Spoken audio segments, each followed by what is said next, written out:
네, 안녕하십니까. 교재 379쪽입니다. 아마 지난 강좌 마지막에도 말씀을 드렸습니다. 프로그래밍 언어도 외국어와 동일합니다. 아마 영어를 배우실 때 많이 느끼셨을 듯한데, 영어로 된 문서를, 영어로 된 책을 읽을 수 있는 능력과 영어 문장을 작성하는 능력은 별개입니다.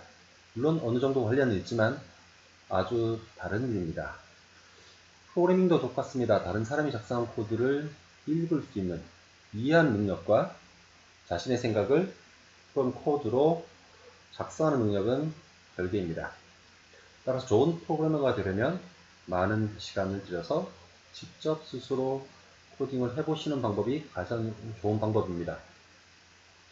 아무리 많은 좋은 강좌를 들었다고 하더라도 자신의 프로그래밍 실력을 향상시키기 위해서는 많은 시간을 투입해서 실습을 하시는 방법이 가장 좋은 방법입니다.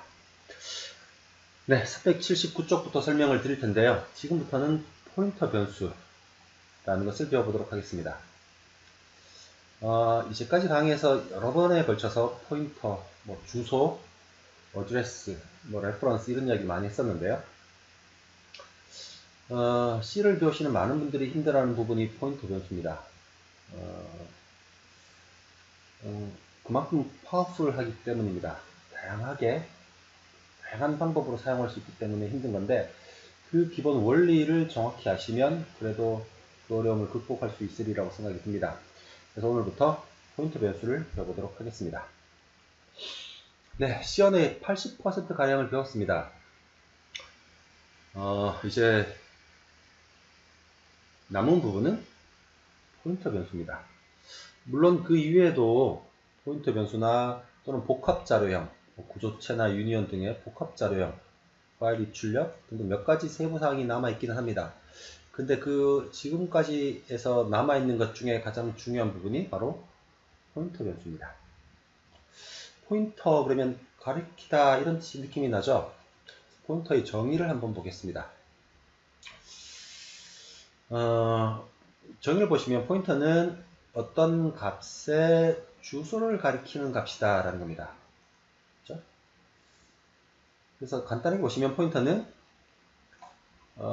메모리 위치, 즉 주소를 가지고 있는 변수다라고 생각하시면 됩니다. 그래서 포인터라고 말을 하시거나 포인터 변수라고 하실 수 있습니다. 그래서 포인터 변수는 주소를 가지는 변수다 라는 점만 명확하게 기억을 하시면 됩니다. 예제 코드를 한번 보시겠습니다. 전역 변수입니다. 글로벌 1, 2라는 이름으로 전역 변수를, 로컬 1, 2라는 이름으로 지역 변수들을 선언하였습니다. 그리고 앞에서 scanf 함수를 말씀드릴 때 사용했던 것처럼 AND 기호입니다. ampersand라고 하고요.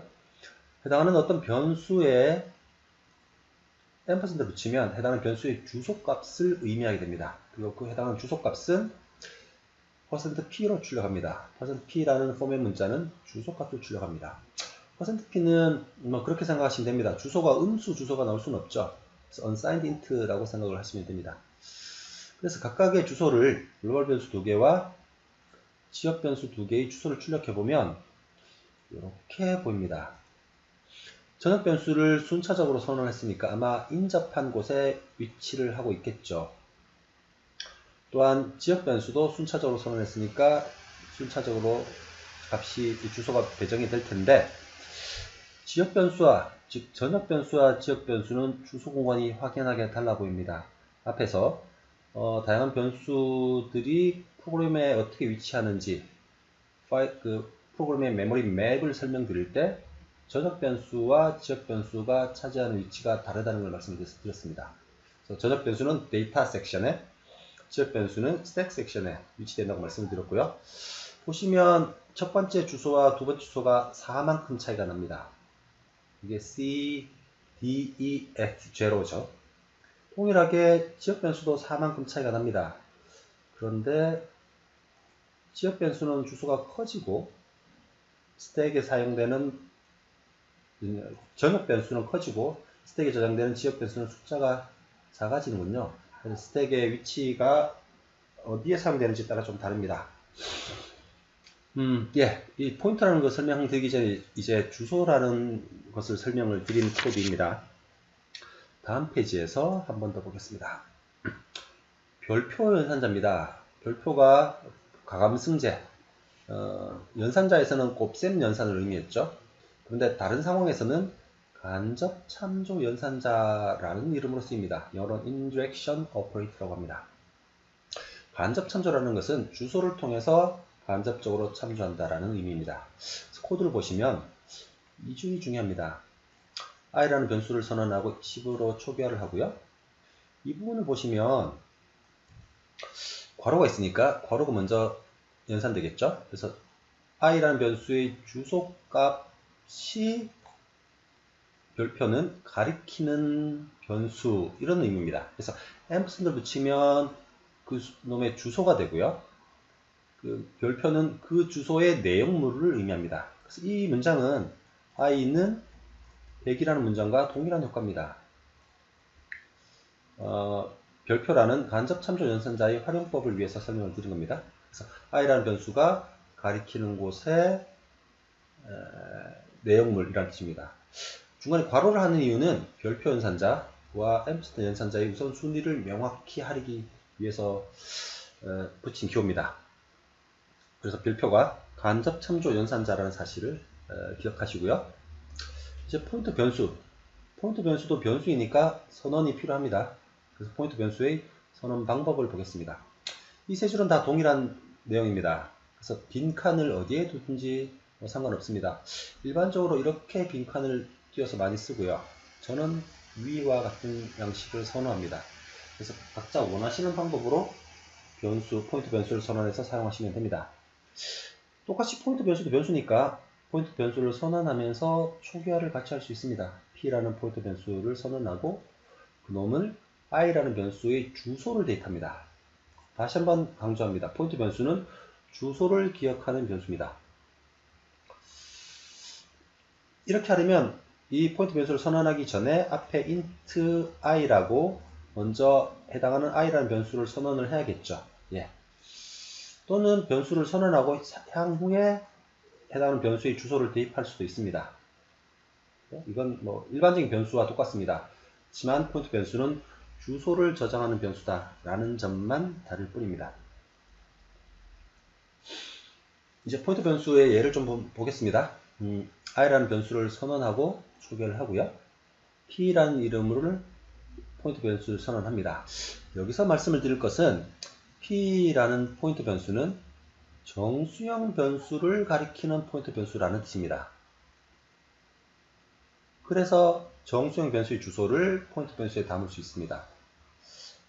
이 문제는 다음에 슬라이드에서 다시 한번 강조를 하도록 하겠습니다.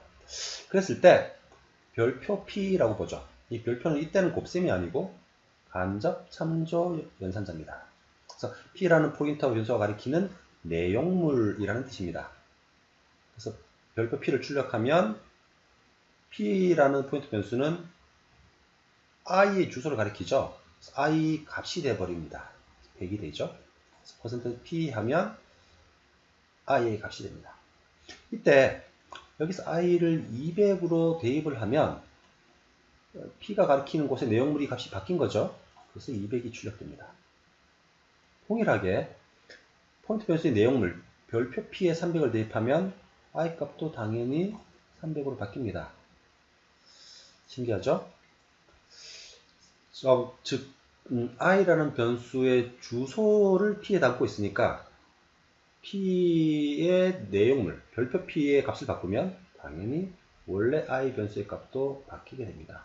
포인트 변수는 해당하는 어떤 변수의 주소를 가지고 간접적으로 참조한다. 간접 참조 지시자, 연산자, 별표를 기억하시기 바랍니다. 포인트 변수에 대해서 다시 한번 설명을 해보도록 하겠습니다. i라는 변수, 정수형 변수고요. p라는 포인트 변수는 i라는 정수형 변수를 가리킵니다.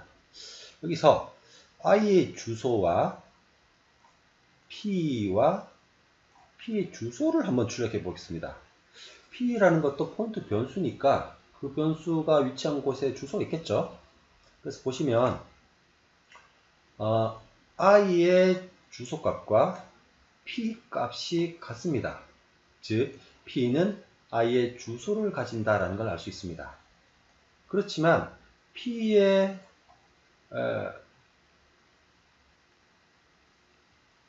죄송합니다. 제가 실수했습니다. 예, i의 주소와 p의 값이 같은 겁니다. 그죠? i의 주소와 p의 값이 같습니다. 그렇지만 p라는 것도 포인트 변수긴 하지만 변수니까 그 나름의 주소가 또 따로 있겠죠. 그래서 여기서 강조하고 싶은 것은 p라는 포인터가 i라는 변수를 가리키고 있으면 i의 주소와 p의 값이 동일한 거다. 즉 p는 i의 주소를 가진다라는 것을 강조하기 위해서 보인 샘플입니다. 좀 이해하기 힘드신가요? 이제 동영상 강좌를 잠깐 멈추시고 교재를 천천히 한번 읽어보셨으면 좋겠습니다. 예, 다양한 자료형의 포인트 변수. 예를 들면 i 그리고 ch 그리고 x라는 이름으로 각각 int, 캐릭터, 더블 변수를 선언했으면 각각의 자료형에 대한 포인트 변수를 별도로 선언할 수 있겠죠. 예를 들면 int p는 int를 가리키는 포인터입니다. 캐릭터 p는 캐릭터를 가리키는 포인터, 더블 p는 더블을 가리키는 포인터였습니다. 그래서 각각의 포인트 변수는 그 포인트 변수를 선언할 때 지시했던 자료형만 참조할 수 있습니다. 즉 int p는 정수형 변수 i의 주소값만, 캐릭터 p는 문자 캐릭터의 주소값만, 더블 p는 더블의 주소값만 가질 수 있습니다.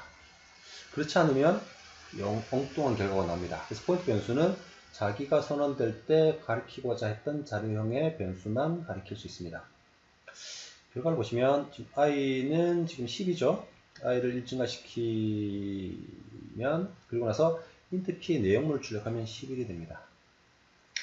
요 코드를 한번 잘 보시죠. 복잡해 보입니다만 간단합니다. 그래서 이게 무슨 말이냐면 int p라는 포인트 변수가 가리키는 내용물 값을 일증가시킵니다. 그러면 i 변수를 일증가시키는 것과 똑같겠죠. 그래서 11에서 12가 되는 겁니다. 당연히 i라는 변수도 12로 바뀌어 있겠죠. 여기서 동일합니다. 캐릭터에 지금 a라는 값이 들어있으니까 캐릭터 현재 a입니다. 그걸 일증가시키면 b가 되겠죠. 캐릭터가 가리키는 내용물 값이 b가 됩니다. 더블도 뒤에 동일합니다. 각자 한번 동영상 강좌를 멈추시고 보셨으면 좋겠습니다. 포인터 변수 특징을 한번 보죠. 포인트 변수를 두 개를 선언하고 각각은 int를 가리킵니다. 그리고 i를 배열했죠. 그러면 여기 i가 있으면 i라는 변수가 여기 있으면 이 두 개의 포인트 변수의 대입에 의해서 p1도 i를, p2를 i를 가리킵니다. 그래서 p1도 i를 가리킬 거고 p2도 i를 가리키겠죠. 이 상태에서 p1의 내용물, 여기서는 괄호는 필요 없지만 명확하게 하기 위해서 괄호를 붙인 겁니다. 그래서 p1의 내용물을 200으로 증가시켰습니다. 그래서 p1이 가리키는 내용물을 200으로 바꿨으니까 값을 당연히 p2가 가리키는 내용물도 200으로 바뀌겠죠. 그래서 i를 출력하고 p1을 p2를 다 출력하더라도 모두 200이 나오게 됩니다. 그러니까 하나의 변수를 포인터 변수를 이용해서 서로 다른 이름으로 부르겠죠. 그래서 별칭으로 부를 수 있는 효과가 생깁니다. 예전에 size of라는 연산자 기억나십니까? 해당하는 변수나 자료형의 크기를 유탄하는 연산자입니다. 그래서 동일하게 다양한 자료형에 대한 변수를 선언하고 해당하는 자료형에 대한 포인트 변수도 선언했습니다. 이렇게 보면 캐릭터 P라고 하면 얘는 변수죠. 얘는 캐릭터를 가리키는 포인터 자료형입니다. 그렇죠? 모두 4가 납니다. 포인터 변수는 주소를 가리킵니다. 그래서 예를 들면 32비트 머신에서는 4 곱하기 8 해서 그죠? 4바이트로 주소를 매기게 됩니다. 64비트면 8바이트로 주소를 매기겠죠. 그래서 제가 지금 테스트한 컴퓨터는 32비트입니다. 그래서 모든 포인트 변수는 다 4바이트다 라는 것을 확인할 수 있습니다. 포인트 변수는 해당하는 시스템에서의 주소를 저장합니다.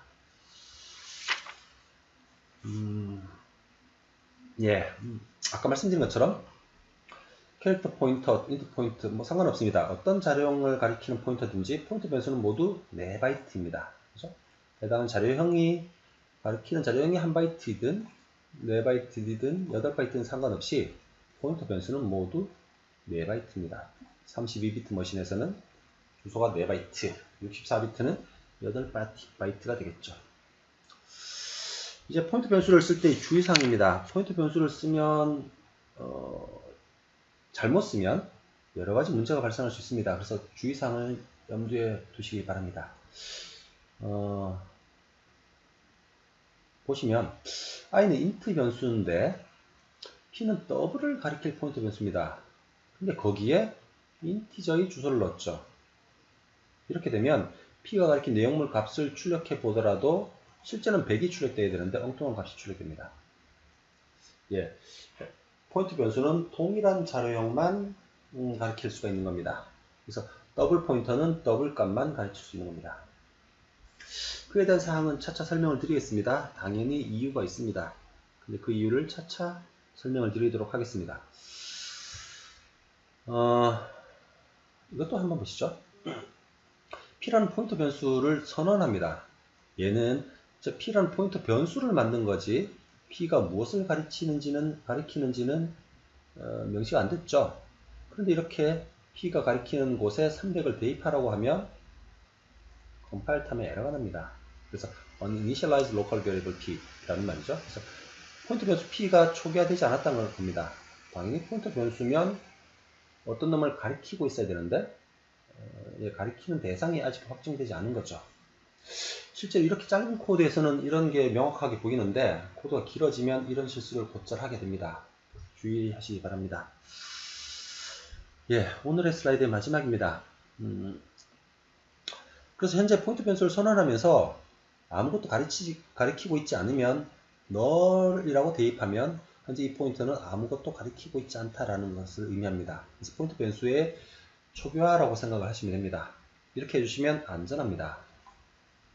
그리고 p가 i를 가리키게 하고요. 이 문장은 p가 null이 아니면 이라는 말은 p라는 포인터 변수가 가리키는 대상이 있으면 이라는 겁니다.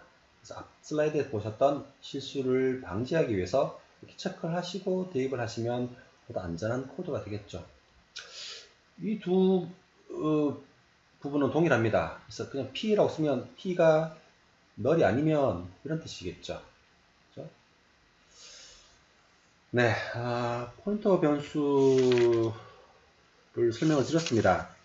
근데 아직까지는 포인터 변수의 개념만 설명을 드린 거고요. 다음 강의에서 일단은 포인터 변수가 어떻게 사용되는지, 어떻게 요긴하게 사용되는지를 설명을 드리도록 하겠습니다. 지금 오늘까지 배운 내용에서 포인터 변수는 주소를 저장하는 변수다 라는 점만 명확하게 기억을 해 주시기 바랍니다. 수고하셨습니다.